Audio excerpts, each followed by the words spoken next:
Fog rolls across the Everglades like a burial shroud, thick and suffocating, clinging to the sawgrass with a persistence that feels almost deliberate.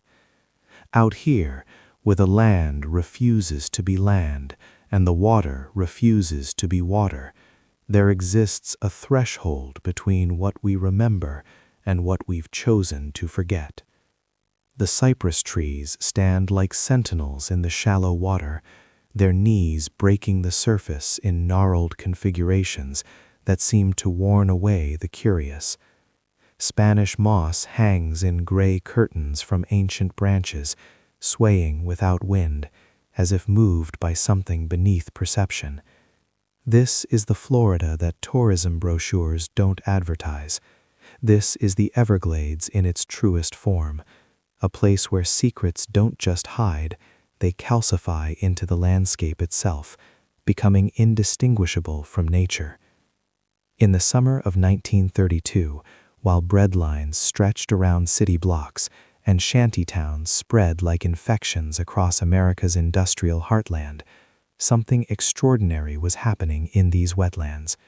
Miles from any road, beyond the reach of census takers and law enforcement, a fleet of abandoned vessels was transforming into something unprecedented.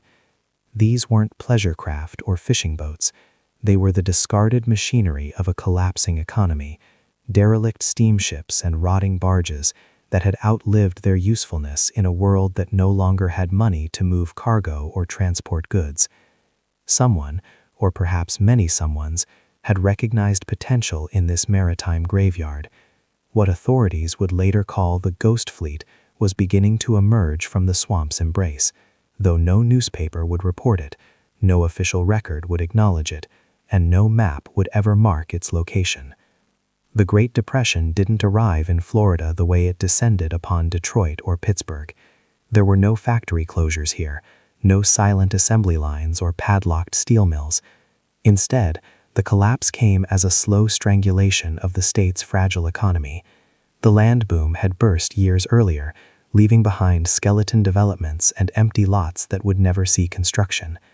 The citrus industry, once Florida's golden promise, withered under the combined assault of Mediterranean fruit flies and vanished markets. Towns that had sprung up overnight during the boom years now emptied just as quickly, their residents scattering like leaves before a hurricane. But some of those scattered souls didn't scatter far. Some of them discovered that in the vast, unmapped interior of the Everglades, a person could disappear entirely, could step outside the framework of a society that had clearly failed them. The vessels themselves told stories written in rust and rot. There was the Manatee Queen, a paddle wheeler that had once ferried tourists through these same waters during better times, now listing permanently to starboard with her paddle wheel locked in eternal stillness. The cargo barge Persistence sat grounded on a hammock of limestone, her hull breached in 3 places, but still providing shelter beneath her deck. A collection of smaller craft, fishing boats and oyster dredgers, formed a perimeter around the larger ships like children gathering around their parents. None of these vessels would ever sail again. Their useful lives had ended, but as homes, as shelter, as the foundation for something entirely new, they were about to begin their strangest chapter. The vessels themselves told stories written in rust and rot. There was the Manatee Queen, a paddle wheeler that had once ferried tourists through these same waters during better times, now listing permanently to starboard with her paddle wheel locked in eternal stillness. The cargo barge Persistence sat grounded on a hammock of limestone, her hull breached in 3 places, but still providing shelter beneath her deck. A collection of smaller craft, fishing boats and oyster dredgers, formed a perimeter around the larger ships like children gathering around their parents. None of these vessels would ever sail again. Their useful lives had ended, but as homes, as shelter, as the foundation for something entirely new, they were about to begin their strangest chapter. We know about the ghost fleet today only through fragments, through whispered accounts and third-hand testimonies that emerged years later, through physical evidence that archaeologists and historians have painstakingly assembled, like a shattered mirror that can never quite reflect a complete image. There are no photographs, at least none that survive in any archive. There are no official reports, because the authorities either didn't know or deliberately chose not to know. What we have instead are the memories of those who lived nearby, children in 1932 who became elderly informants in the 1980s and 1990s, their recollections filtered through decades, but still containing details too specific to be fabrication. We have the physical remains, timber and metal slowly being consumed by the swamp, but still holding their shape, still suggesting their purpose. And we have the pattern, the unmistakable signature of desperate human ingenuity that appears again and again throughout history, whenever society's structures collapse and people must forge new ways of existing. The exodus to the Everglades wasn't organized. There was no leader, no manifesto, no planned community in any formal sense. Instead, it emerged organically, person by person, family by family, as those who had lost everything discovered that losing everything also meant a strange kind of freedom. A man named Silas Corrigan appears in multiple accounts, described as one of the first to recognize the potential of the abandoned fleet. Corrigan had been a shipmaster, a steamship engineer in Mobile before the Depression, a man who understood the bones of these vessels, who could look at a rusted hulk and see not what it had been, but what it could become. He arrived in the Everglades sometime in late 1931, according to the fragmented timeline we've assembled, and began the work of transformation. Within months, others had joined him. Within a year, what would become known as the Ghost Fleet colony numbered over 300 souls. The location itself was strategically chosen, though whether through planning or fortunate accident remains unclear. The fleet settled in a region locals called the Sheltered Hammocks, a maze of small islands and channels roughly 15 miles southwest of what is now Everglades City. The terrain provided natural concealment, the channels too shallow for any boat with significant draft, the sawgrass growing so dense that even from 100 yards the vessels would be invisible. Freshwater was abundant, filtering up through the limestone aquifer. Fish and game were plentiful for those who knew how to catch them. And most importantly, it was utterly isolated from the world that was tearing itself apart beyond the swamp's borders. No roads led here. No authority patrolled these waters. It was, in every practical sense, outside the boundaries of American society. The transformation of the vessels reveals the ingenuity born of necessity. The Manatee Queen, despite her permanent list, became the colony's central structure. Her passenger deck was divided into smaller compartments using salvaged wood and canvas, creating individual living spaces for families. Her grand salon, where wealthy tourists had once sipped champagne while gliding through the wilderness, became a communal gathering space. Someone, probably Corrigan given his engineering background, rigged a system to collect rainwater from the upper decks, channeling it into barrels for drinking and washing. The ship's boiler, long cold and useless for propulsion, was converted into a smoker for preserving fish and game. Every piece of the vessel was repurposed, nothing wasted, function replacing form in a hierarchy of survival. The cargo barge Persistence, with her breached hull, presented different challenges and opportunities. She couldn't hold water, but this made her ideal for cultivation. Soil was brought aboard, probably hauled from nearby hammocks, and spread across sections of her deck. Gardens emerged, improbable and defiant, growing tomatoes and beans and squash on a vessel designed to carry lumber and steel. The breaches in her hull provided natural drainage, and her flat surface caught full sun. One account describes children playing among the tomato plants, their laughter echoing across water that had likely never heard such sounds before. Whether this detail is accurate or romanticized memory, we cannot know, but it speaks to the strangeness of what was being built here, a fusion of maritime decay and agrarian hope. Around these larger vessels, the smaller craft formed what can only be described as neighborhoods. Families claimed individual boats, making them watertight where possible, covering them with tarpaulins and palmetto frond where not. Planks were laid between vessels, creating a network of walkways that connected the fleet into a single, coherent entity. At high tide, you could traverse the entire colony without touching water. At low tide, the boats settled into the mud, and the walkways became bridges over exposed channels where small fish darted and crabs scudded. The rhythm of tides governed life here, as surely as factory whistles had once governed the lives many had fled. The colony's population defied easy categorization, though authorities, who would later investigate the Ghost Fleet's remnants, tried desperately to impose familiar labels. These weren't simply the unemployed or the dispossessed, though certainly economic catastrophe had driven many here. The census that never was, reconstructed from fragmented testimonies and skeletal records, reveals a cross-section of American society's fractures rendered visible. There were farmers from the Dust Bowl, men whose land had literally blown away, who had traveled south seeking anything except more emptiness. There were factory workers from shuttered mills in Georgia and Alabama, their skills suddenly worthless in an economy that had stopped making things. There were black families fleeing not just poverty, but the intensifying violence of Jim Crow, seeking a place where segregation's architecture couldn't reach because no architecture existed at all. There were criminals, certainly, individuals for whom isolation meant safety from warrants and past deeds. There were drifters and dreamers, the perpetually rootless for whom the Depression was merely another chapter in lives already lived at society's margins. What united them wasn't ideology or common background, but rather a shared recognition that the social contract had been irreparably broken. The America they had believed in, or at least functioned within, had revealed itself as a fiction. Banks had failed, jobs had evaporated, homes had been foreclosed. The promise that hard work and virtue would be rewarded had been exposed as a lie.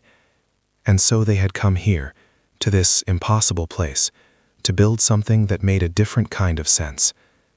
The Ghost Fleet colony operated on principles that would have seemed alien in any conventional American town, yet which emerged naturally from the circumstances of its creation. There was no formal government, no mayor or council, yet somehow decisions were made and disputes resolved. There was no currency, yet goods and services were exchanged in a complex web of barter and obligation that functioned with surprising efficiency. There was no law, yet the colony developed its own codes of behavior, enforced not through police or courts, but through the more fundamental mechanism of social ostracism in a place where cooperation meant survival. The economy of the Ghost Fleet was one of radical self-sufficiency, punctuated by strategic connections to the outside world. Fishing was the primary industry, if such a word can be applied to what was essentially subsistence harvesting. The channels and shallows around the fleet teemed with mullet, snook, redfish, and snapper. Men and women both worked the waters, using nets and lines fashioned from salvaged rope and carved bone hooks. The catch was shared communally, distributed according to need rather than contribution, a practice that would have been called socialism in the political vocabulary of the time, but which the colonists simply considered common sense. You fed everyone because hungry people made poor neighbors, and in this confined space you couldn't afford poor neighbors. Beyond fish, the swamp provided if you knew how to ask. Alligators, considered dangerous vermin by most Floridians, became a source of meat and hide for the colony. Men who had never hunted anything more dangerous than rabbits in their previous lives learned to read the water for the telltale ripples of a gator's approach, to distinguish between juveniles worth the effort and massive bulls best left alone. The meat was tough and strange tasting, but it was protein, and protein was survival. The hides, after crude tanning using oak bark and lime, could be traded to rare visitors or used for making boots and belts that could withstand the constant wet.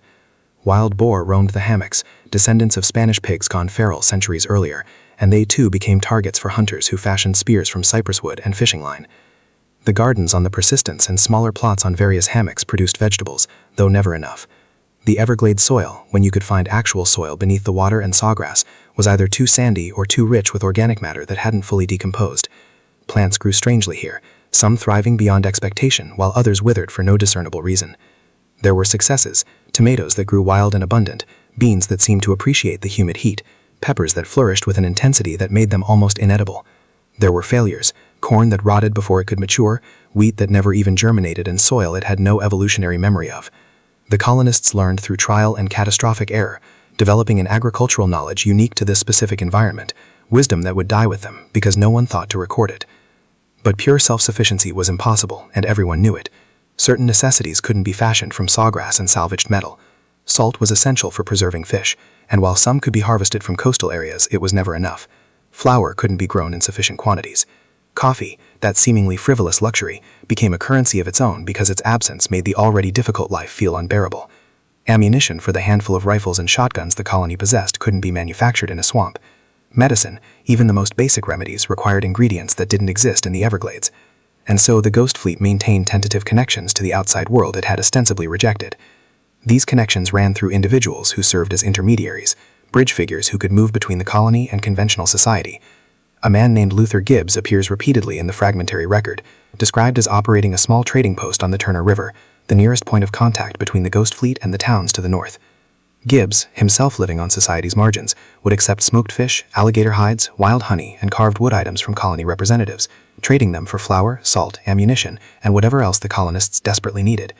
The exchange rates were undoubtedly exploitative, Gibbs taking advantage of people with no alternatives, but even exploitation was better than nothing. Some accounts suggest Gibbs also served as a messenger, carrying letters in and out of the colony, though to whom these letters were addressed and what they contained remains unknown. The physical environment shaped daily life in ways both obvious and subtle. The Everglades is not a gentle place. The heat during summer months was crushing, a wet heat that made every breath feel like drowning, that rotted fabric and corroded metal with relentless efficiency.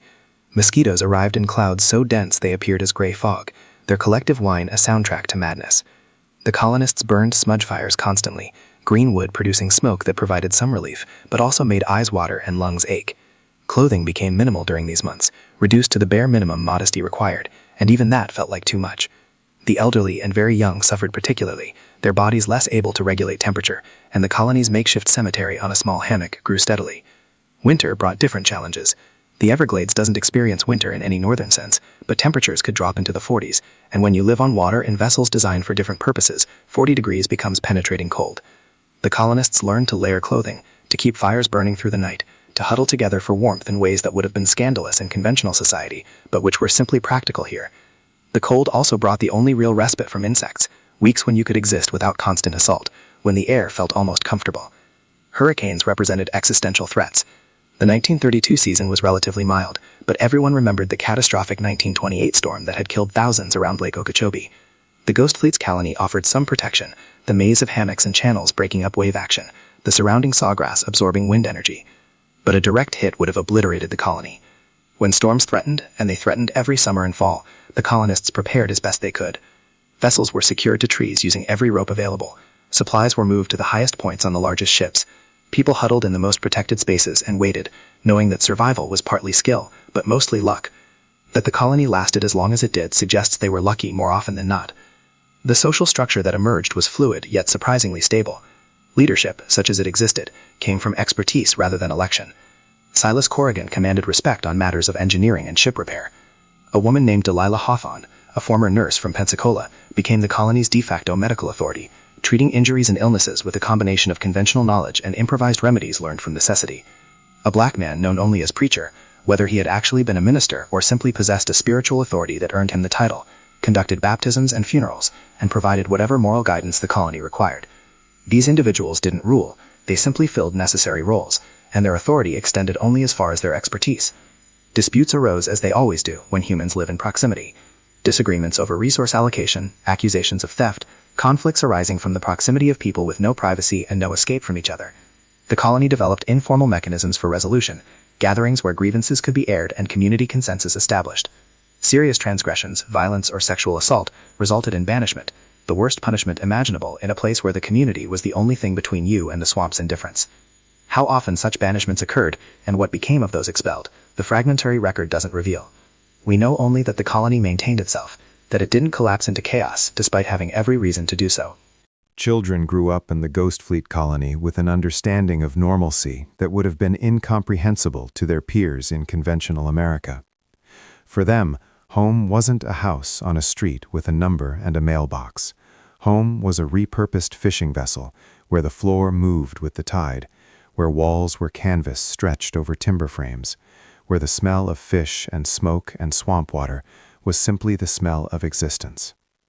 They learned to swim before they learned to write, because in this environment swimming wasn't recreation, but survival skill. They navigated channels and small boats carved from cypress logs, developing an intimate knowledge of every sandbar and oyster bed within miles of the fleet. Their playground was the entire Everglades, a wilderness that would terrify most adults, but which they moved through with the confidence of indigenous knowledge.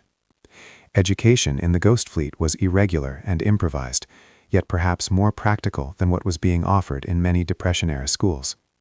A former schoolteacher named Margaret Finley, who had lost her position when her county's school system collapsed financially, conducted informal classes on the deck of the Manatee Queen. She had brought a few books with her when she fled to the swamp, treasured volumes that became the colony's entire library. Children learned reading and basic arithmetic, but they also learned navigation by stars, weather prediction from cloud formations and animal behavior, plant identification that meant the difference between nutrition and poison. They learned the mechanics of nets and traps, the physics of leverage and buoyancy through practical application rather than textbook theory. Whether this constituted adequate education by any standard metric is debatable, but these children were acquiring knowledge that would actually serve them in the world they inhabited. The colony's relationship with the indigenous people of the Everglades, primarily Seminole and Miccosukee, remains one of the Ghost Fleet's most fascinating and poorly documented aspects. These tribes had themselves retreated into the Everglades during previous centuries, refugees from American expansion, who had learned to thrive in an environment that defeated the U.S. Army during multiple wars. They knew the swamp with a depth that the Ghost Fleet colonists could never match, knowledge accumulated over generations rather than desperate months. Initial encounters, according to the few accounts that exist, were characterized by mutual wariness. The colonists represented the same society that had tried to destroy the tribes. The indigenous people had every reason to view these newcomers with suspicion or hostility. Yet pragmatism and perhaps recognition of shared outsider status led to accommodation. A Seminole man, identified in accounts only as Charlie, became a regular visitor to the Ghost Fleet, trading smoked venison and medicinal plants for items the colonists could provide, primarily metal tools and cloth. More importantly, Charlie and others shared knowledge that probably saved lives. They taught the colonists which plants could treat fever and infection, which roots could be eaten and which would cause violent illness, how to read the water for sinkholes, and how to avoid the territories of particularly aggressive alligators. This knowledge transfer was never systematic, never a formal teaching relationship, but rather information exchanged opportunistically during trading encounters. The indigenous people had no interest in seeing the Ghost Fleet succeed or fail. They simply engaged with it as another element of the swamp's ecology, sometimes beneficial, sometimes neutral, always temporary. The spiritual life of the colony reflected the diversity of its inhabitants and the strange environment they occupied. Preacher conducted Sunday services that drew perhaps a third of the colony's population. Christian worship adapted to circumstances where the church was a ship's deck, and the congregation sat on salvaged crates and coiled rope. The services were ecumenical by necessity, Baptist and Methodist and Catholic and whatever other denominations people had brought with them, all blended into something that focused on core messages of hope and endurance, rather than doctrinal specifics. Hymns were sung without instrumental accompaniment, voices carrying across the water in haunting harmonies that probably confused any wildlife within earshot. But other spiritual currents flowed through the Ghost Fleet as well. The Everglades had a presence, a weight that even the most rational colonists acknowledged. The swamp was alive in ways that went beyond biological fact, seemed to possess intention and awareness that couldn't be explained through conventional understanding. People reported dreams that felt like communications, visions of the swamp's past and future that arrived with the authority of prophecy.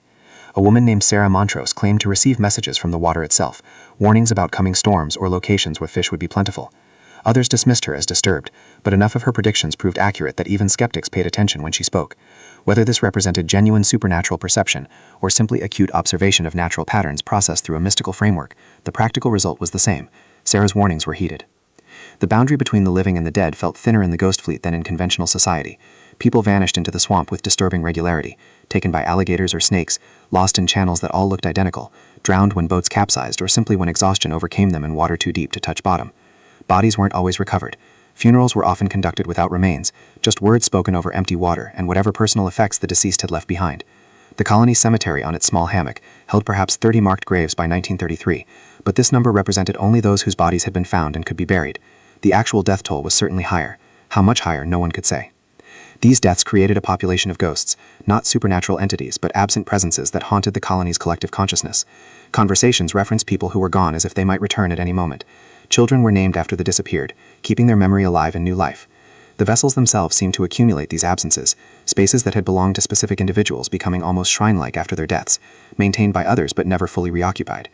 The Ghost Fleet wasn't just a colony of the living fleeing the Depression's collapse, it was also becoming a repository of the dead, a place where those who had fallen through society's cracks could fall through one final crack and disappear entirely from any official record of having existed. Disease represented a constant threat that the colony's limited medical resources could barely address. Delilah Hawthorne possessed training and experience, but she lacked supplies, equipment, and any way to handle serious illness. Infections from the countless small cuts and abrasions that swamp life inflicted could turn deadly with shocking speed.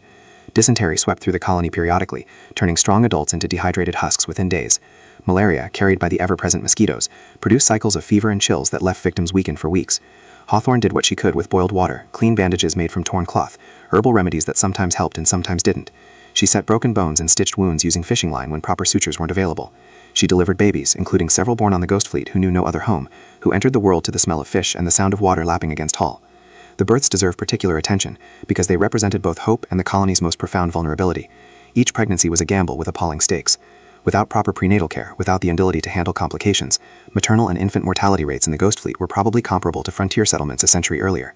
Women gave birth attended by Hawthorne and other experienced women, using techniques passed down through generations, hoping that nothing would go wrong because if something did go wrong, there were no options. Some births were successful, new life entering the world against all odds. Others ended in tragedy. Mothers or infants or both lost to hemorrhage or infection, or complications that would have been routine to manage in a hospital, but which were death sentences here. Yet children continued to be born, and their presence fundamentally altered the colony's character. These weren't just refugees anymore, marking time until they could return to conventional society. They were building something that might outlast the Depression, that might become permanent. The children born in the Ghost Fleet had no memory of any other life, and as they grew from infants to toddlers, they embodied a future that extended beyond mere survival. Parents who had fled to the swamp as individuals or couples now had to consider what kind of world they were creating for these new lives. The calculations of risk and benefit that had seemed acceptable for adults became more complicated when children's futures were at stake. The colony's isolation was never absolute. Visitors arrived sporadically, sometimes traders like Luther Gibbs, sometimes law enforcement investigating rumors, sometimes simply curious individuals who had heard whispers of the Ghost Fleet and wanted to see for themselves. The colonists developed protocols for these encounters, learned to present themselves in ways that didn't invite intervention. They were polite but not welcoming, answered questions without volunteering information, made it clear that while visitors weren't exactly unwelcome, neither were they encouraged to stay or return. Most visitors didn't stay long anyway. The conditions that the colonists had adapted to, the heat and insects and fundamental strangeness of the environment, were intolerable to those not acclimated. People would arrive, spend a few hours or perhaps a night, then depart with stories to tell but little desire to return. Law enforcement presented a particular challenge. The Ghost Fleet existed in legal ambiguity. The colonists weren't violating any specific laws simply by living in the swamp, but neither did their occupation conform to any recognized legal framework. They paid no taxes because they owned no property and earned no reportable income. They existed outside census records, voter rolls, and all the other documentation that defined citizenship. Sheriffs and deputies who occasionally ventured into the area seemed uncertain how to categorize what they found. Were these people homeless squatters who should be removed? Were they homesteaders attempting to claim federal land? Were they criminals hiding from warrants, or simply Americans exercising some fundamental right to live however they chose? The ambiguity generally worked in the colony's favor. Law enforcement had limited resources during the Depression, and bigger problems than people living peacefully in a swamp. As long as the Ghost Fleet didn't generate complaints or obvious criminality, official policy seemed to be benign neglect. The economic crisis that had driven people to the Ghost Fleet continued to deepen throughout 1932 and into 1933, and with it came waves of new arrivals. The colony that had begun with perhaps 50 individuals in late 1931 swelled to over 300 by the summer of 1933, straining the capacity of the vessels and surrounding hammocks. New boats were scavenged from along the coast, dragged through channels to the fleet's location, and incorporated into the expanding structure. A second large vessel, a cargo steamer called the Resolute, that had run aground years earlier and been abandoned, was discovered 4 miles from the main colony and became the center of a satellite settlement. The Ghost Fleet was metastasizing, spreading through the Everglades like a fungus, each new growth connected to the main body, but developing its own character. This expansion brought both opportunity and tension. More hands meant more labor for fishing and hunting, more skills and knowledge to draw upon, more resilience against the inevitable disasters that living in this environment produced. But it also meant more mouths to feed, more personalities that might clash, more strain on resources that were never abundant. The easy communalism of the early colony, when everyone knew everyone and sharing was instinctive, became more complicated as the population grew. Factions emerged, not formal political divisions, but rather clusters of people bonded by shared background or arrival time or a simple personal affinity. The original colonists, those who had been present from the beginning, developed a certain proprietary attitude, viewing newcomers with suspicion even as they acknowledged the practical benefits of growth. The satellite settlement around the Resolute became particularly distinct.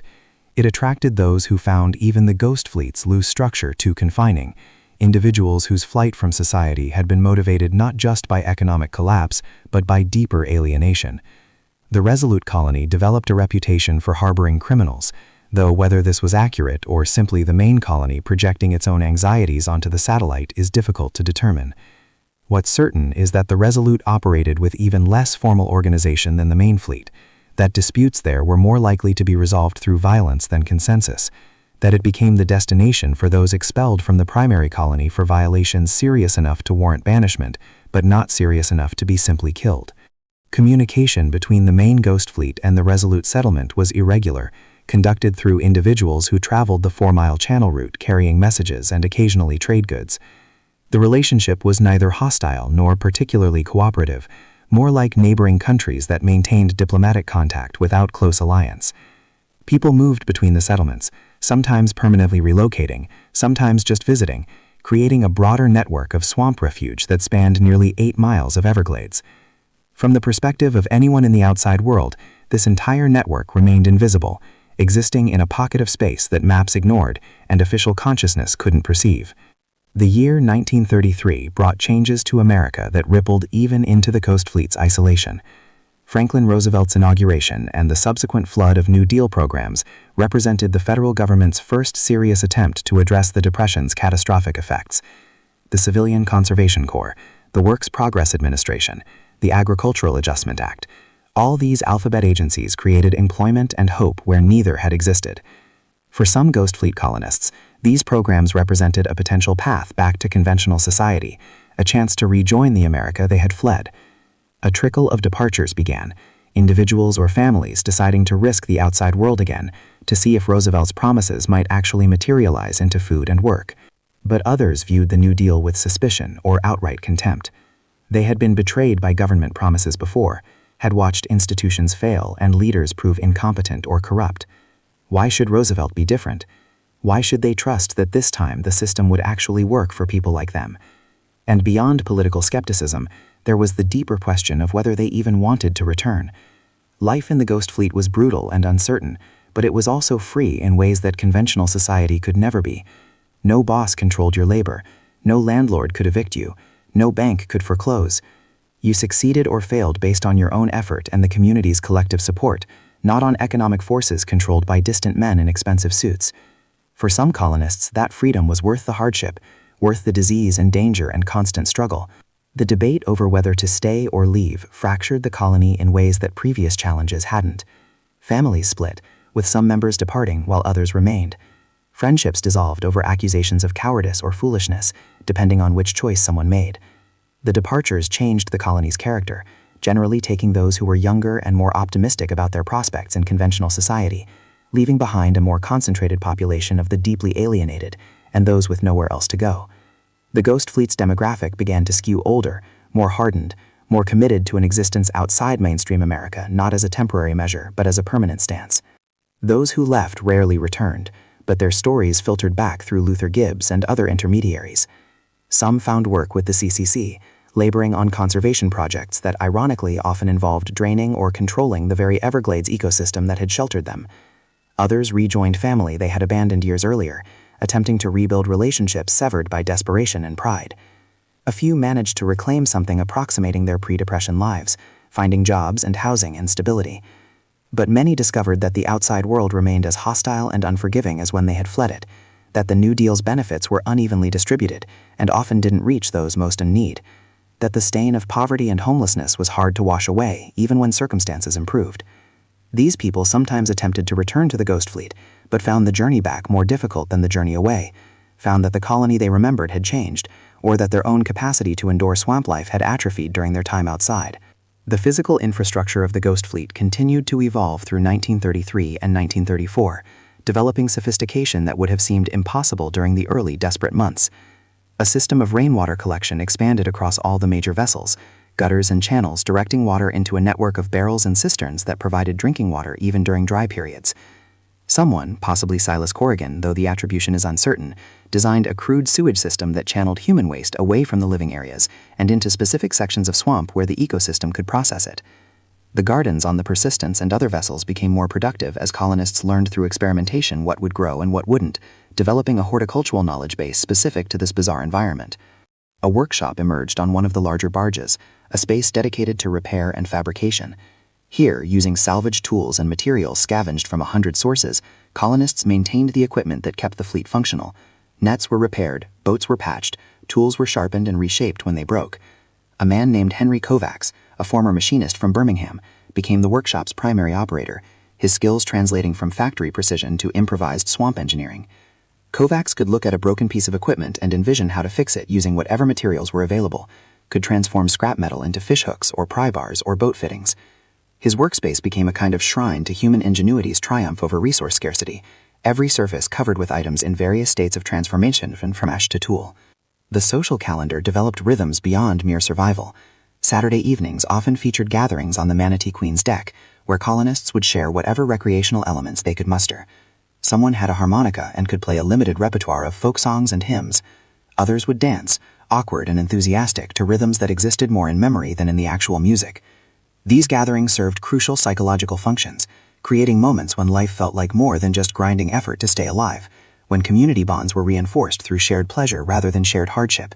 Stories were told, gossip exchanged, romances kindled in the firelight, while mosquitoes whined and the swamp breathed around them. Holidays were observed, though stripped of commercial trappings and reduced to their essential elements. Christmas 1933 saw an attempted celebration that revealed both the colony's poverty and its determination.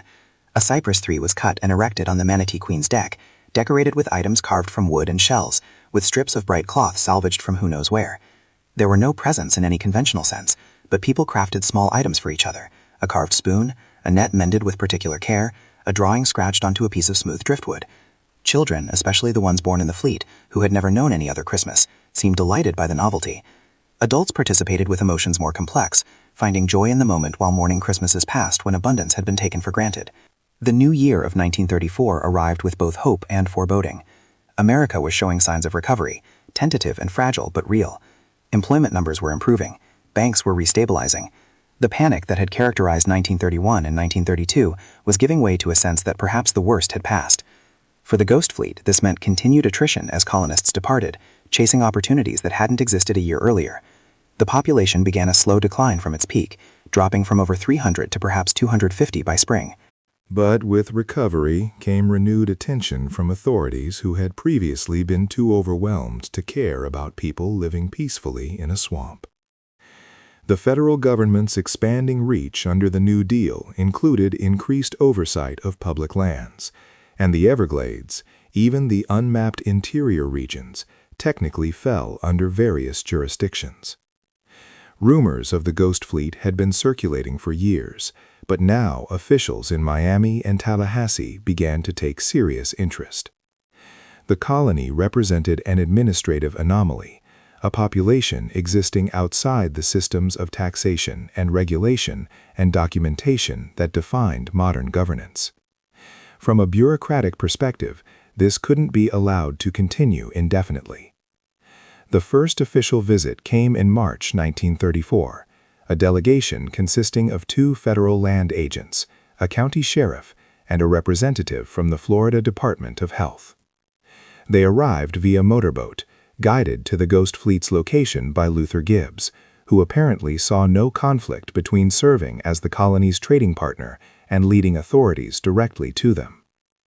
The visit lasted 3 days, during which the officials documented what they found with a thoroughness that suggested predetermined conclusions.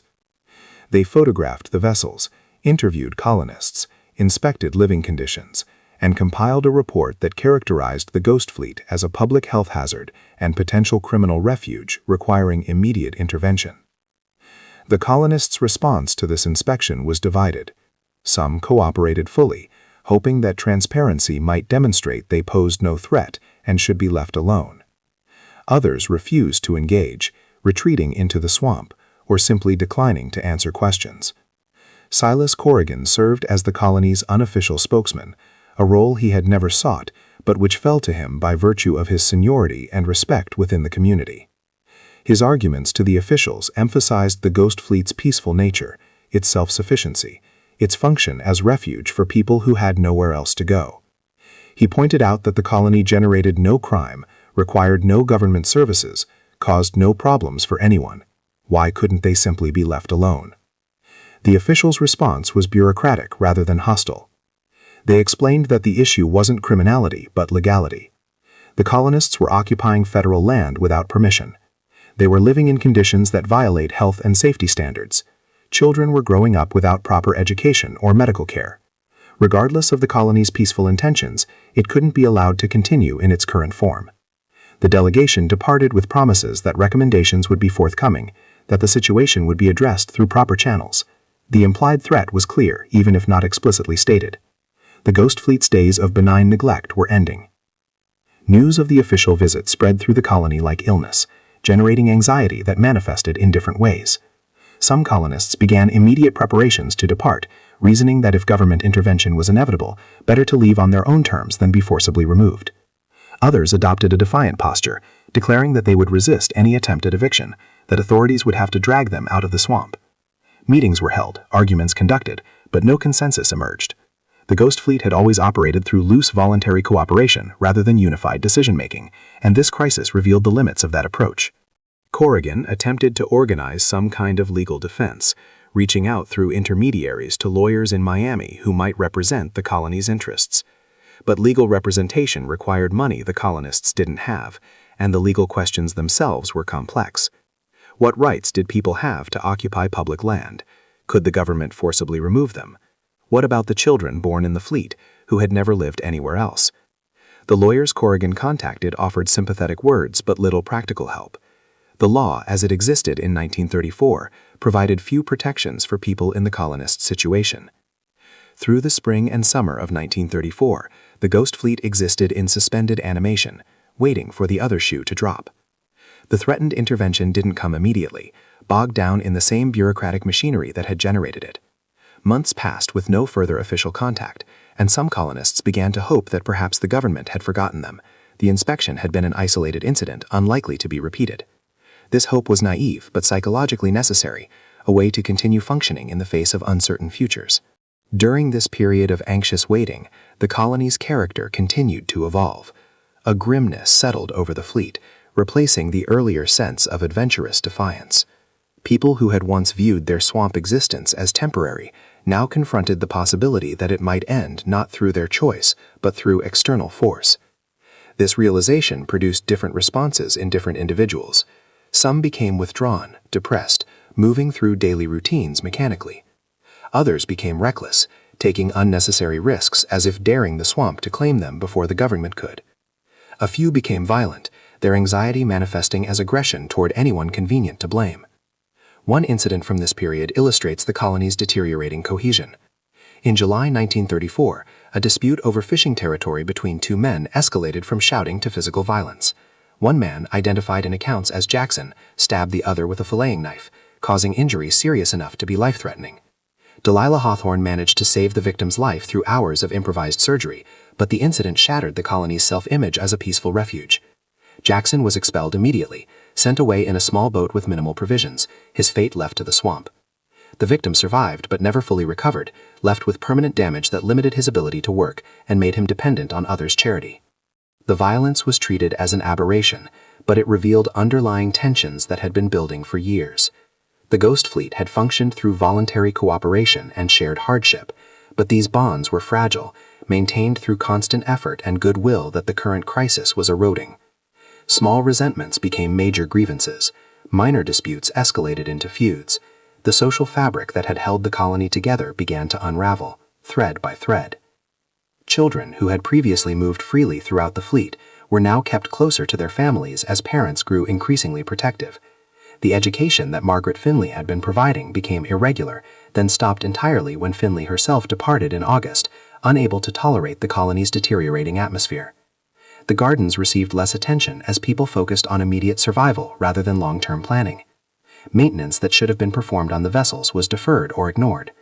The Ghost Fleet was slowly collapsing not from external pressure but from internal disintegration. Yet even in decline, moments of beauty and connection emerged.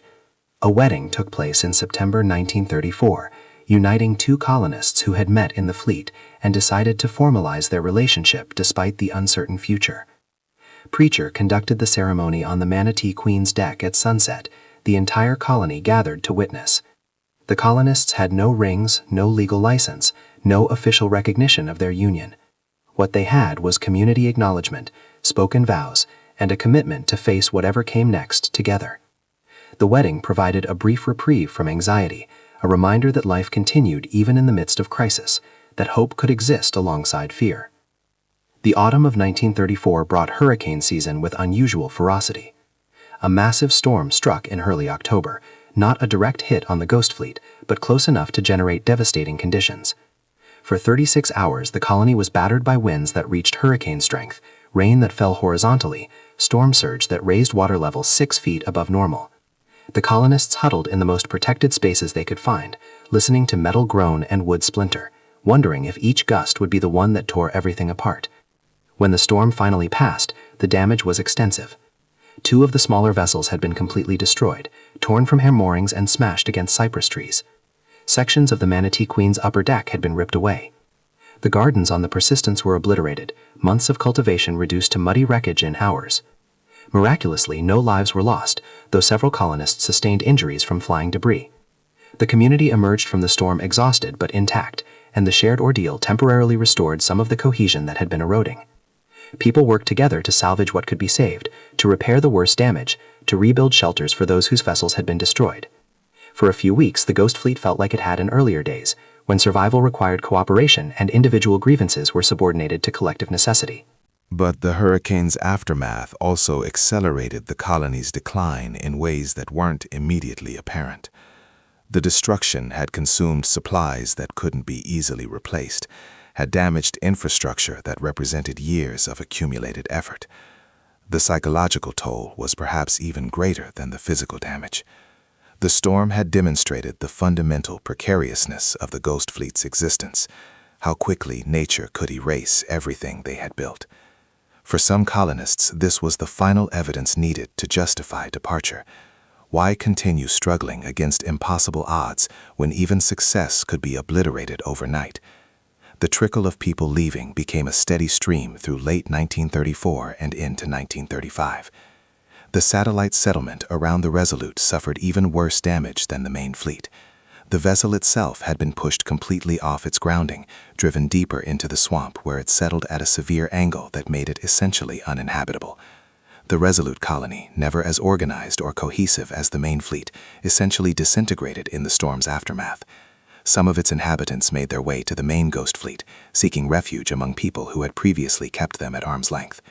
Others disappeared into the Everglades, either perishing in the swamp or making their way to the outside world through routes known only to themselves. The 4-mile channel that had connected the 2 settlements became empty of traffic, another connection severed. Through this period of crisis and dissolution, Silas Corrigan remained a constant presence, working tirelessly to maintain what could be maintained, to preserve some version of the community that had emerged from desperate necessity. But even Corrigan's determination couldn't overcome the accumulated weight of challenges. In December 1934, he fell seriously ill with what Delilah Hawthorne diagnosed as pneumonia, his lungs compromised by years of breathing smoke from smudge fires and exposure to the swamp's damp cold. Hawthorne did everything she could, but without antibiotics or proper medical facilities, she could only make him comfortable and hope his body would fight off the infection. Corrigan lingered for 2 weeks, feverish and delirious, occasionally lucid enough to speak with visitors who came to pay respects. He died on December 28, 1934, and with him died something essential to the Ghost Fleet's identity. Corrigan hadn't been a leader in any formal sense, but he had been the colony's foundation, the person whose competence and commitment had made the entire enterprise possible. His funeral drew nearly everyone remaining in the colony, perhaps 150 people gathering on a cold morning to bury him in the cemetery hammock. Preachers spoke about perseverance and dignity, about Corrigan's refusal to surrender even when surrender would have been easier. The words were meant to be comforting, but they highlighted the reality everyone felt but few would articulate. Without Corrigan, the Ghost Fleet had lost its center. What remained was a collection of individuals sharing space rather than a genuine community. The beginning of 1935 brought the intervention that had been threatened for nearly a year. In February, a larger delegation arrived, this time including federal marshals with explicit authority to clear the Ghost Fleet.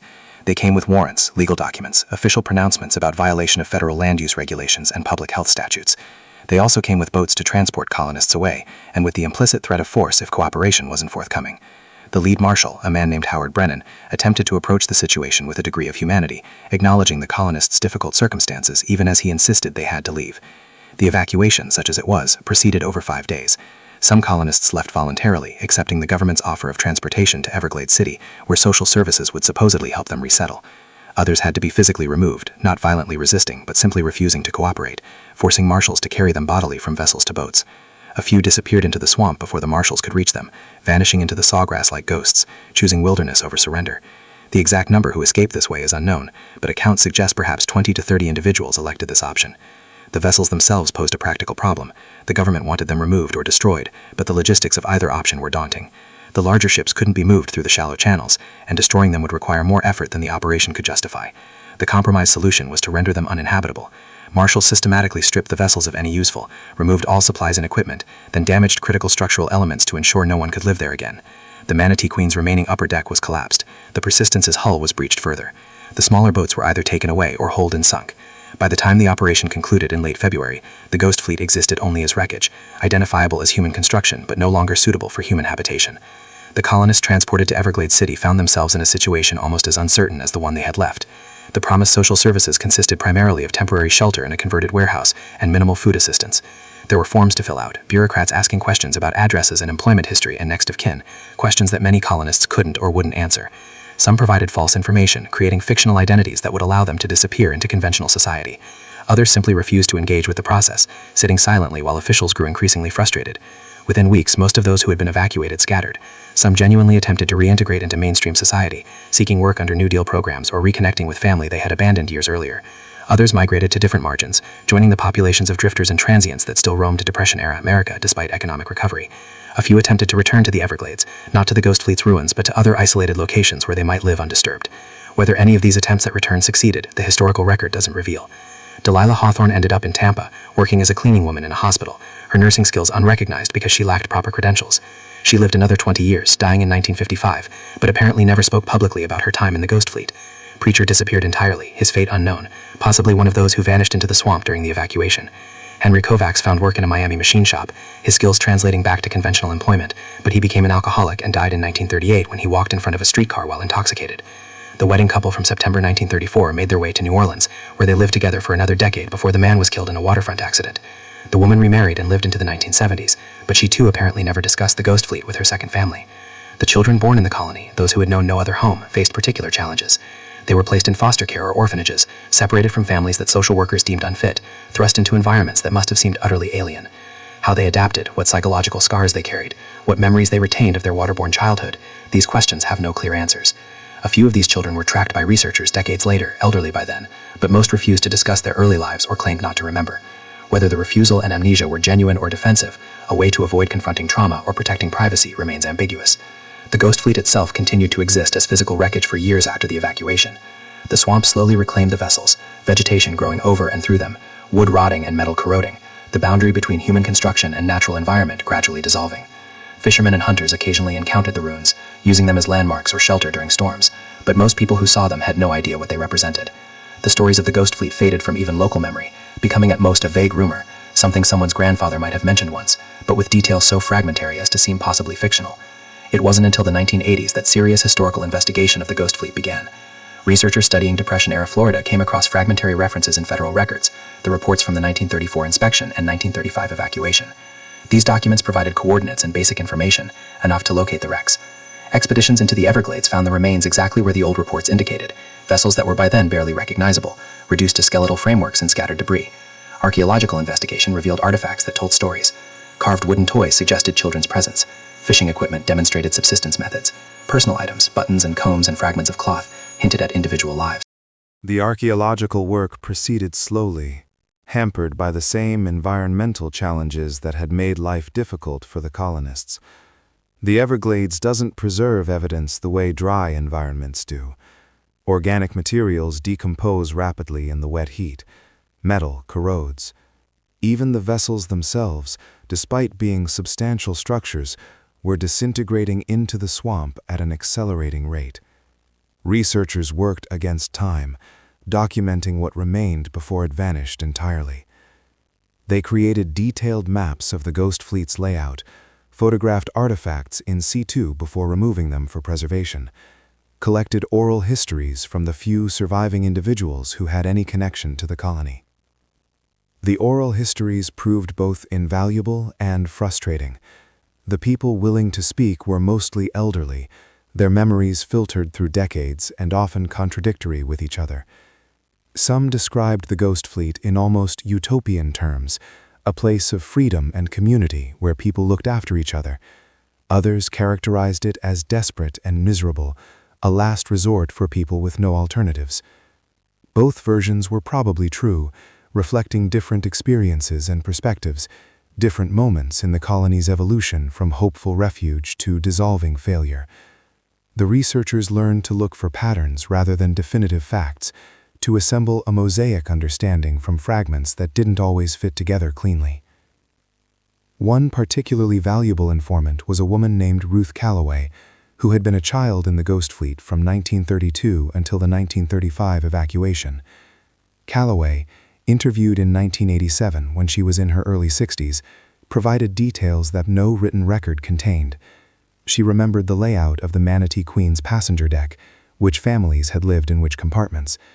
She recalled the taste of smoked mullet, a flavor she said she could still identify decades later. She described the fear during the 1934 hurricane, huddling with her mother and siblings while the vessel groaned and water seeped through cracks in the hull. She remembered Silas Corrigan as a kind man who once carved her a toy boat, a detail so specific and apparently pointless to invent that researchers accepted it as genuine memory. But Calloway also revealed the trauma that the Ghost Fleet experience had inflicted. She had been taken from her mother during the evacuation, placed in foster care with a family in Homestead who treated her adequately but never with affection.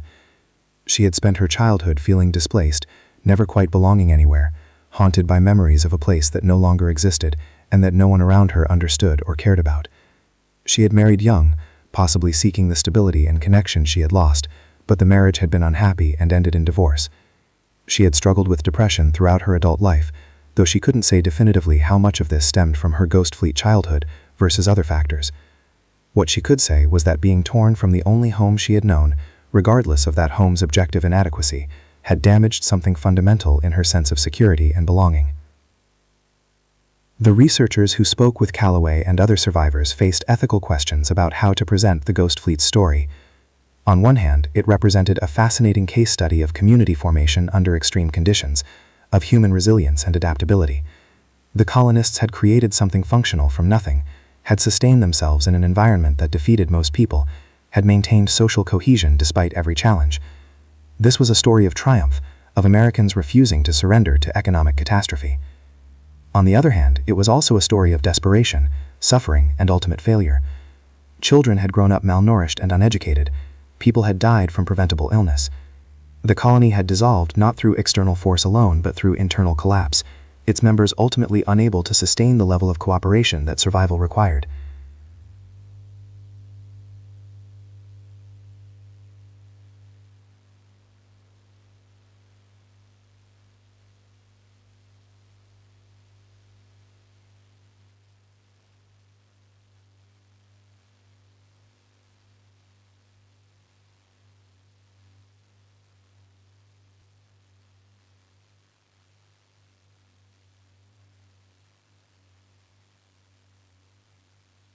The story of the Ghost Fleet intersects with broader patterns in American history, patterns of displacement and resistance that recur across different contexts and eras.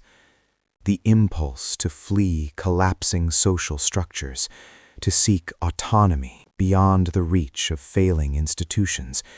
This wasn't unique to the Depression-era Everglades. Similar communities emerged throughout American history, from the frontier settlements of the 19th century to the communes of the 1960s and 1970s, from contemporary off-grid homesteaders to the growing population of vehicle dwellers navigating economic precarity in the 21st century. The Ghost Fleet represents a specific manifestation of this recurring phenomenon, shaped by its particular moment and environment, but reflecting something fundamental about how humans respond when the social contract shatters. What made the Ghost Fleet distinctive was its absolute liminality, its occupation of space that was neither land nor water, neither wilderness nor civilization, neither legal nor illegal. The Everglades themselves exist in this liminal state, an ecosystem that defies easy categorization, that shifts constantly between wet and dry, that supports life in forms adapted to perpetual uncertainty. The colonists who fled there, whether consciously or intuitively, recognized an affinity between their own displaced status and the swamp's indeterminate nature. They were people who no longer fit within society's conventional categories, who had fallen through the cracks of economic order and social structure, who needed a place as undefined as themselves. The Ghost Fleet's relationship with the law exemplifies this liminality. The colonists weren't outlaws in any active sense. They weren't robbing banks or running illegal operations. Yet their existence violated numerous statutes and regulations, from land use laws to health codes to educational requirements. The government's eventual intervention wasn't motivated by criminality, but by the sheer impossibility of categorizing and therefore administering a population that existed outside all normal frameworks. Modern states require legibility, need to count and classify and document their populations. The Ghost Fleet's resistance, passive rather than active, lay in its illegibility, its refusal to conform to the categories that governance required. This tension between autonomy and legibility appears throughout the historical record of marginal communities. The state tolerates deviation up to a point, but beyond that point, it must intervene, must impose order, even when the disorder isn't harming anyone. The Ghost Fleet colonists weren't bothering anyone. They required no government services. They created no negative externalities that affected others. Their crime was simply existing in a way that couldn't be incorporated into administrative frameworks. The 1935 evacuation wasn't punishment for wrongdoing, but rather correction of an anomaly, restoration of proper order, even if that order served no purpose beyond its own maintenance. Yet characterizing the evacuation purely as bureaucratic overreach ignores legitimate concerns about welfare, particularly regarding children. Ruth Calloway and the other children born in the Ghost Fleet grew up with inadequate nutrition, no formal education, limited medical care, and constant exposure to danger. By any conventional standard, their childhood circumstances were neglectful, constituting harm that society had an interest in preventing. The tension here is genuine rather than easily resolved. The colonists' autonomy to live as they chose conflicted with children's rights to basic care and opportunity. The government's intervention, however traumatic its implementation, potentially saved lives and certainly provided access to resources that the Ghost Fleet couldn't offer. This dilemma appears across contexts where alternative communities include children.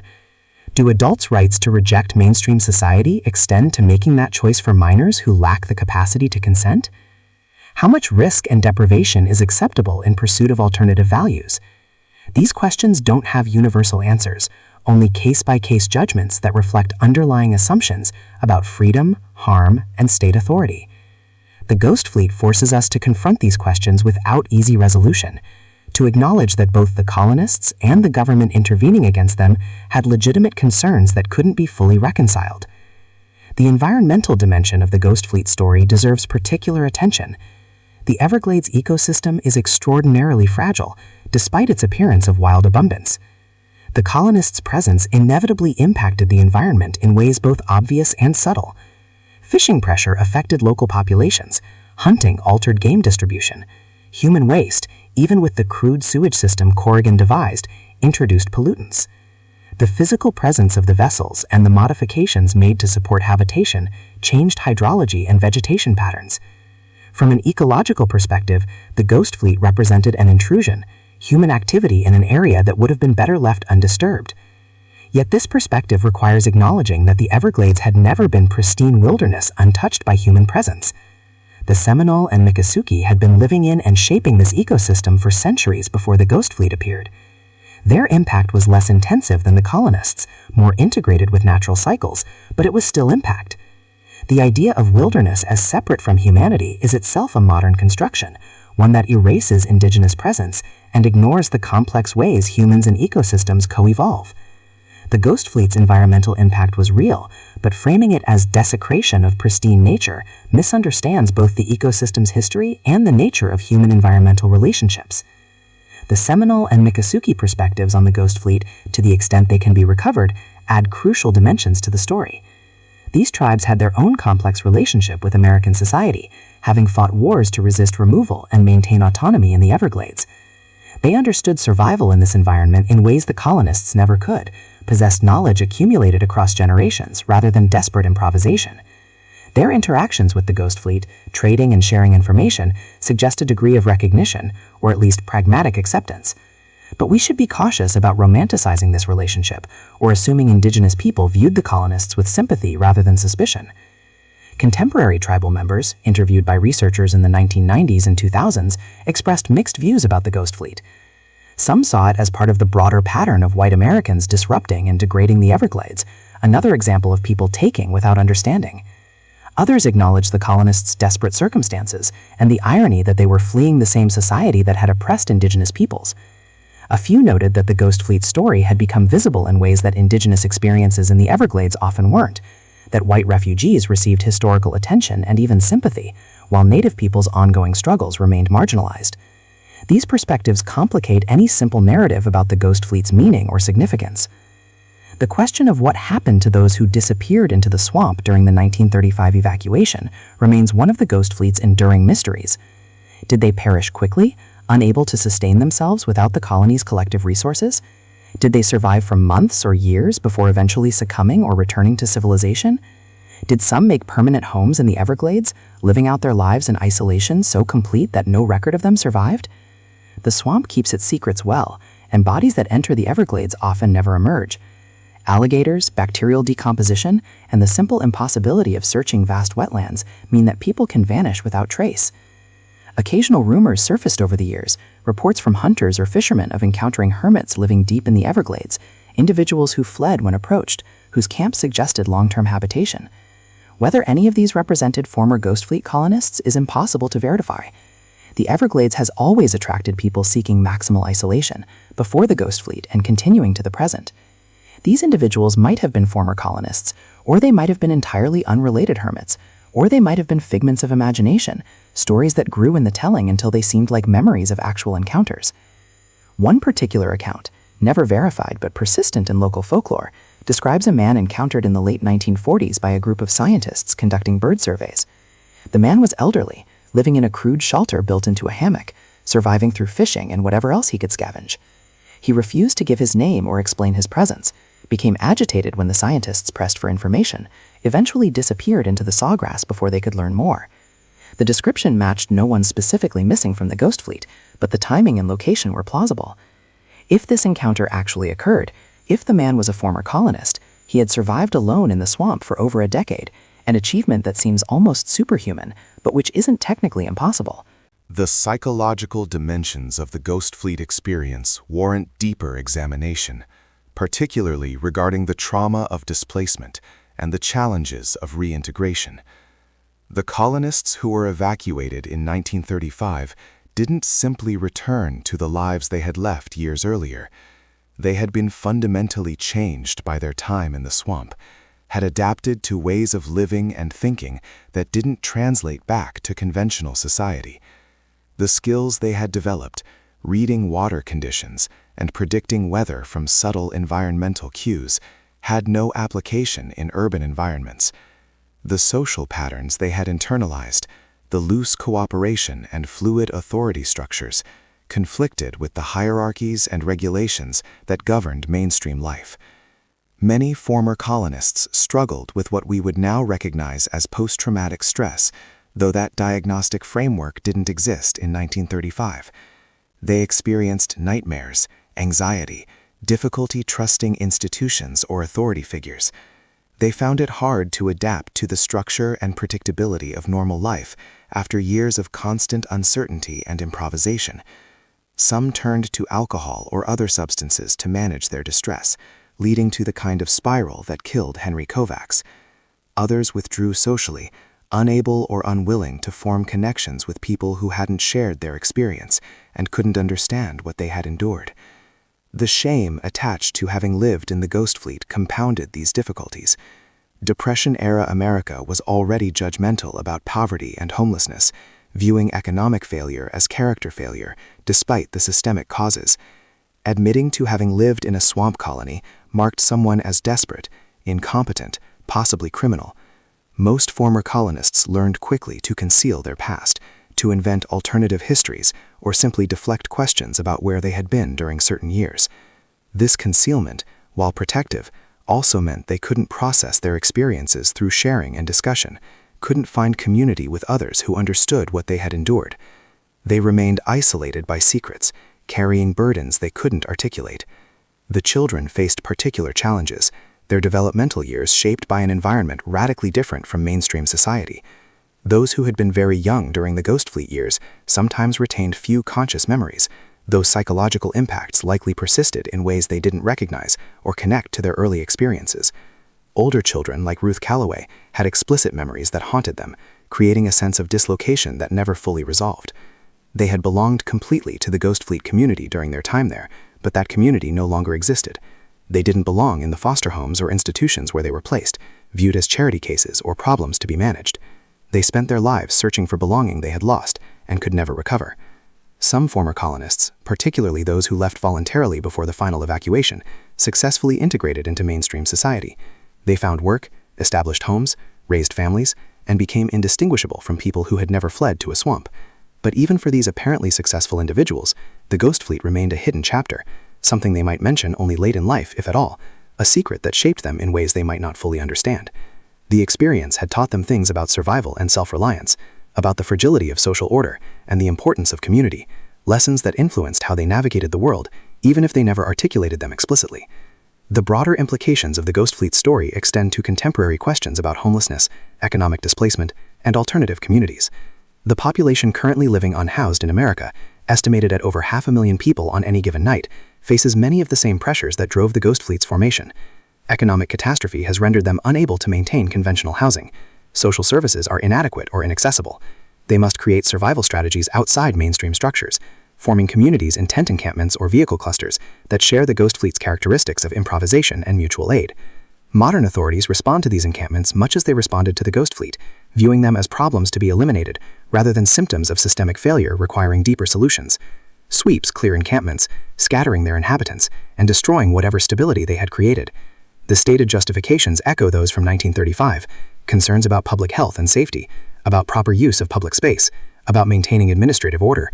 The underlying dynamic remains the same: intolerance for visible poverty and autonomous organization that exists outside official frameworks.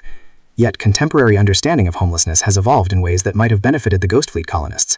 We now recognize housing as a basic human right rather than simply a commodity to be purchased. We understand trauma-informed care and the importance of maintaining social connections rather than scattering communities. We have, at least in theory, moved beyond viewing poverty as moral failure.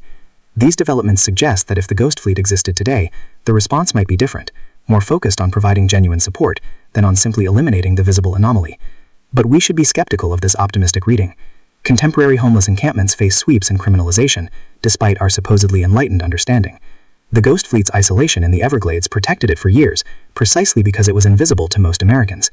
Modern encampments lack that luxury, existing in urban areas where their visibility generates political pressure for removal. The Ghost Fleet might face even harsher treatment today, when surveillance technology and administrative reach make it harder to exist outside official systems, when public lands are more carefully monitored and controlled. The question of whether the Ghost Fleet represented resistance or escape remains contested. Some scholars characterize it as a form of resistance, a refusal to accept the terms that society was offering, an assertion of autonomy in the face of economic catastrophe. The colonists rejected the victim role, took control of their circumstances rather than waiting passively for conditions to improve. This interpretation celebrates their agency and self-determination, viewing the Ghost Fleet as politically significant, even if the colonists themselves didn't articulate it in political terms.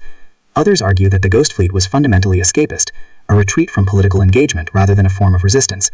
True resistance would have involved organizing to change the conditions that created the Depression, demanding systemic reform, building power to challenge the economic structures that had failed. Instead, the colonists fled, removing themselves from political struggle, building an isolated refuge that changed nothing about the broader society. This interpretation views the Ghost Fleet as understandable but ultimately futile, a survival strategy that helped individuals but contributed nothing to collective transformation. Both interpretations contain truth.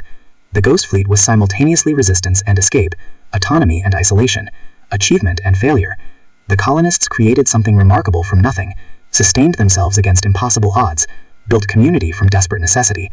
They also suffered tremendously, lost years of their lives to grinding hardship, experienced traumas that many never recovered from. Their colony ultimately failed, unable to sustain itself against internal stresses and external pressure. But it existed. It functioned for years. It provided refuge when no other refuge existed. These facts resist simple categorization as success or failure, resistance or escape. The Ghost Fleet's legacy exists primarily in the realm of imagination and possibility, rather than concrete influence. It didn't inspire similar communities, didn't generate a movement, didn't change policies or systems. The historical record shows isolated references, but no evidence of broader impact. Most Americans never knew it existed, and those who did generally viewed it as a curiosity, an aberration rather than a model. Yet the story persists, continues to fascinate, suggests possibilities that mainstream narratives exclude. It demonstrates that alternatives to conventional social organization can emerge even in the most unlikely circumstances, that humans possess remarkable capacity for adaptation and cooperation when necessity demands it. The romanticization of the Ghost Fleet in some accounts deserves critical examination. There's a tendency to view it through a nostalgic lens, to imagine it as a simpler, more authentic way of life, free from the corruptions and complexities of modern society. This romanticization erases the suffering, the disease, the deaths, the children growing up malnourished and uneducated. It ignores the desperation that drove people there, treating their flight as choice rather than necessity. It obscures the very real ways that poverty and marginalization cause harm, pretending that autonomy compensates for material deprivation. Yet complete rejection of romanticism also misses something important. The colonists did experience freedoms that conventional society denies, did create forms of cooperation and mutual support that market-based social organization undermines. Their lives contained genuine moments of beauty and connection, experiences of community and shared purpose that many people in conventional society never access. The challenge is holding both realities simultaneously, acknowledging the suffering without denying the authenticity of whatever joy and meaning the colonists found. The final years of living memory regarding the Ghost Fleet are rapidly closing. Ruth Calloway's death in 1993 eliminated one of the most articulate witnesses to the colony's daily life. Others who survived into the 21st century have since passed, taking with them sensory details and emotional textures that no written record captures. By 2010, researchers could locate only 3 individuals who had any direct connection to the Ghost Fleet, all of them elderly and none willing to be interviewed on record. By 2020, even these tenuous connections had severed. The Ghost Fleet had passed entirely from living memory into history, existing only in documents, artifacts, and the increasingly overgrown ruins in the Everglades. This transition from memory to history changes how the story functions culturally. Living memory carries authority that historical reconstruction can't match. When Ruth Calloway described the taste of smoked mullet or the fear during hurricanes, her words carried the weight of direct experience. Readers knew they were accessing something authentic, however filtered through time and perspective. Now, without living witnesses, the Ghost Fleet exists only as interpretation, as scholarly analysis and narrative reconstruction. Every claim must be justified through sources, every detail traced to documentation. The story becomes more rigorous in some ways, but it also becomes flatter, losing the texture that personal testimony provides. The archaeological remains continue to deteriorate, accelerating as climate change impacts the Everglades. Rising sea levels and altered precipitation patterns are transforming the ecosystem in ways that may soon make the Ghost Fleet site completely inaccessible or destroy what little remains. Researchers who visited in 2018 found that several hammocks where artifacts had been documented in the 1980s were now underwater year-round, their materials scattered or buried in sediment. The window for physical investigation is closing. Soon the Ghost Fleet will exist only in the photographs and measurements collected during earlier research. This impending loss has sparked debate about preservation priorities.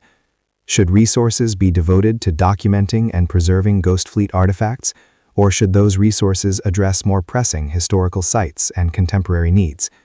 The Ghost Fleet lacks the obvious significance of major historical events or famous individuals. It was small, brief, ultimately unsuccessful. Its colonists were anonymous, their individual stories mostly lost.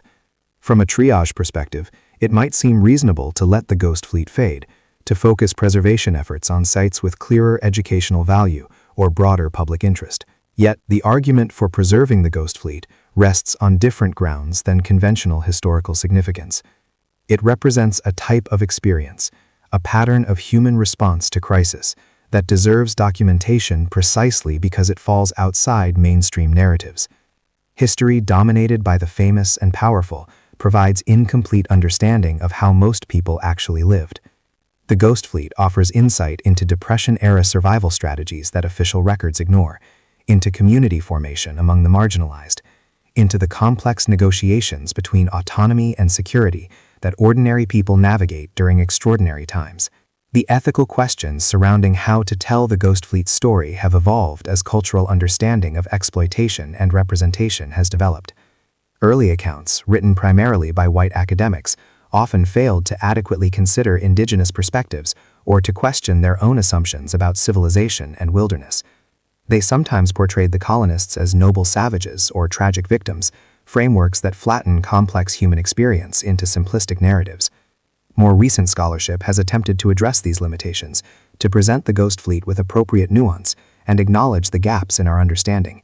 But these improvements don't fully resolve the fundamental challenge of representing people who cannot speak for themselves, whose voices survive only fragmentarily, if at all. The colonists didn't ask to become historical subjects. Most sought obscurity, wanted to be forgotten or at least left alone. Turning their lives into historical narrative, however carefully done, violates that desire for privacy. It makes their suffering and struggle into educational material, extracts meaning from their experiences for the benefit of people they never knew and probably wouldn't have wanted studying them. This tension exists in all historical work, but feels particularly acute with subjects like the Ghost Fleet, people who were already marginalized and exploited during their lives.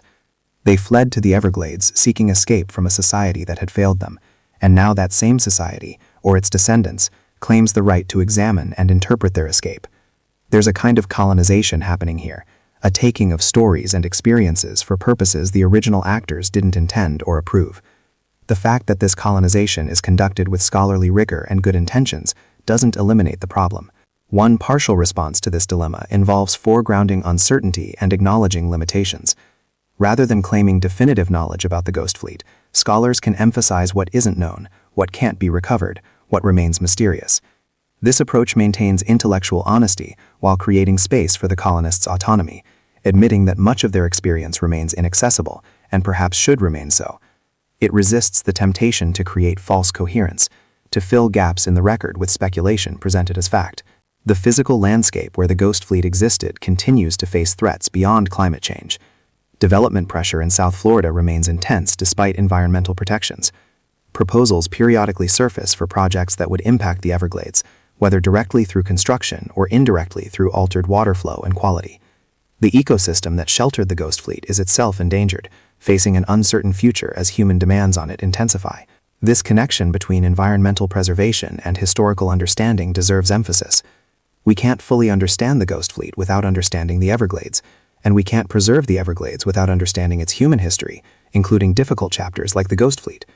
The colonists impacted the ecosystem in ways that probably caused damage, but their presence also demonstrated the Everglades' capacity to support human life, its value beyond tourism and water management.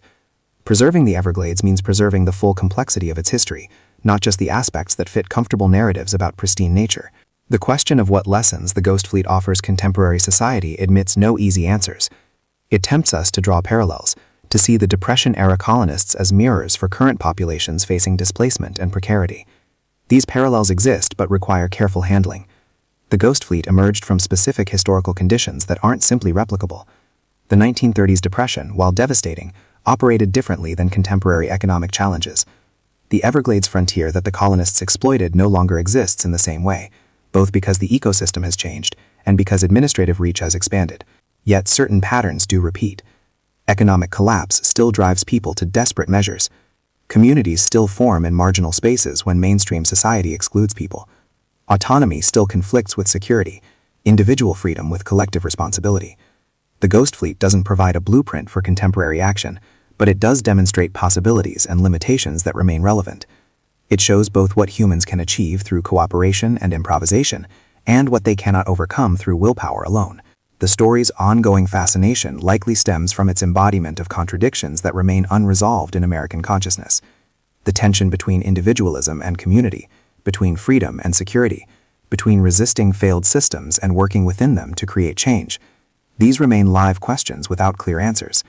The Ghost Fleet colonists navigated these tensions in extreme conditions, making their choices starkly visible in ways that might be obscured in less dramatic contexts. We study them not because they found answers, but because they confronted questions we still struggle with. As the Ghost Fleet passes further into history, it risks becoming mythology, a story shaped more by contemporary needs than historical accuracy. Each generation tends to reconstruct the past in ways that serve present purposes, emphasizing aspects that seem relevant while minimizing or ignoring others. The Ghost Fleet could become a parable about resilience, or about the failures of capitalism, or about environmental degradation, or about any number of other themes that later interpreters impose on it. Resisting this mythologyism requires constant attention to what the evidence actually supports versus what we want it to mean. The Ghost Fleet of the Everglades persists now primarily as absence, as negative space in the historical record where a community once existed but left only fragments behind. The vessels have returned to the swamp that briefly hosted them, their timber and metal becoming substrate for new growth, their human purposes erased by relentless natural processes. The colonists who built lives on those rotting decks have passed beyond memory into the category of the forgotten, their names lost or preserved only in fragmentary documents that few will ever consult. The children born in the fleet, who knew the smell of cypress and fish as the smell of home, who learned to read the water before they learned to read words, have carried their displacement into old age and death, their unique perspective on American life vanishing with them. What remains is the story itself, malleable and contested, told and retold with different emphases depending on who speaks and why. For some, the Ghost Fleet represents American ingenuity and self-reliance, the pioneering spirit that built a nation now applied to survival in impossible circumstances. For others, it demonstrates the brutality of economic systems that drive people to such extremes, the failure of society to provide basic security for its members. For still others, it serves as a case study in alternative community formation, evidence that humans can organize themselves outside conventional structures when those structures collapse. Each interpretation contains partial truth. None captures the totality of what the Ghost Fleet was and meant. The physical evidence continues its slow dissolution, returning to elements, becoming indistinguishable from the Everglades' endless cycle of growth and decay. Future archaeologists, if they exist and if they search, might find scattered artifacts whose connection to each other and to any coherent story has been severed. They might recover a carved wooden toy or a corroded tool, puzzle over its presence in the swamp, construct theories about how it arrived there. Without the documentary record, without the oral histories collected before living memory died, these artifacts would be mute, unable to testify about the desperate communal experiment that briefly flourished here. The irony of the Ghost Fleet's erasure is that the colonists themselves sought invisibility, wanted to exist beyond official notice and documentation. They succeeded for years, living undocumented lives in an undocumented place, achieving the anonymity they desired. Their eventual discovery and forced integration back into recorded society represented a kind of violation, a refusal to allow them the privacy they had claimed. Now, as they fade back into obscurity, they achieve in death what they sought in life, the freedom to exist outside systems of surveillance and control. Whether they would find this satisfying or tragic, we cannot know. Perhaps both, as with so much else about the Ghost Fleet. The Everglades themselves remain, though increasingly stressed and uncertain in their future. The ecosystem that seemed eternal to the colonists, that promised to outlast any human presence, now faces existential threats from climate change, development pressure, and altered hydrology. The sawgrass marshes that concealed the Ghost Fleet may not exist in recognizable form by the end of this century. The cypress hammocks, the channels and shallows, the intricate web of life that the colonists depended on without fully understanding, all of this could transform into something else entirely, a degraded remnant, or perhaps a fundamentally different ecosystem adapted to new conditions. If the Everglades disappear or transform beyond recognition, the Ghost Fleet story loses its grounding in physical reality. Future readers might struggle to imagine the environment that the narrative describes, might find it as alien and incomprehensible as the colonists initially found the swamp. The story would become increasingly abstract, disconnected from any lived experience of the landscape it occurred within. This represents another kind of loss, perhaps less obvious than the loss of the colonists' own voices, but equally significant for understanding what the Ghost Fleet meant. The final accounting of the Ghost Fleet resists simple summation. It was not a success, as its dissolution and the suffering of its inhabitants attest. But neither was it a complete failure, having provided refuge when no alternatives existed, having demonstrated human capacity for adaptation and mutual aid. It was not heroic resistance to injustice, but neither was it mere passive escape. It was not a viable alternative to mainstream society, but it did function for years as something other than that society, creating space for different ways of organizing collective life. Perhaps the most honest assessment is that the Ghost Fleet was what it was, a specific response to specific conditions by specific people, irreducible to abstract categories or universal lessons. The colonists who fled to the swamp did so because they had to or because they chose to, and these motivations weren't always distinguishable even to themselves. They built what they could with what they had, sustained it as long as possible, and ultimately watched it dissolve under pressures both internal and external. Their story deserves to be told not because it's inspiring or instructive in some programmatic way, but because it happened, because real people lived through it, because it represents a chapter of American experience that official narratives exclude. The Ghost Fleet reminds us that history contains multitudes, that behind the familiar stories of presidents and wars and economic statistics, millions of people navigated the Depression in ways we barely acknowledge. Some fled to swamps, others rode freight trains, others lined up at soup kitchens or scavenged through garbage, or simply endured in quiet desperation. These survival strategies, desperate and improvised, deserve documentation as much as the policies and programs meant to address the crisis they responded to. In the end, the Ghost Fleet of the Everglades stands as testimony to human resilience and human limitation, to the possibilities and impossibilities of autonomous community, to the ways that people create meaning and connection even in the most unpromising circumstances. Its story, fragmentary and contested as it is, preserves something that would otherwise be completely lost, giving voice, however imperfectly, to people who sought silence and anonymity. Whether this preservation honors them or exploits them remains an open question, one that each reader must answer for themselves. The swamp keeps its secret still. Somewhere in the sawgrass, beneath dark water and accumulating sediment, traces of the Ghost Fleet persist. They will continue dissolving, molecule by molecule, until no evidence remains that hundreds of people once made homes on rotting vessels in the heart of the Everglades. But the story, captured now in words and images, in academic studies and popular accounts, will outlast the physical remains.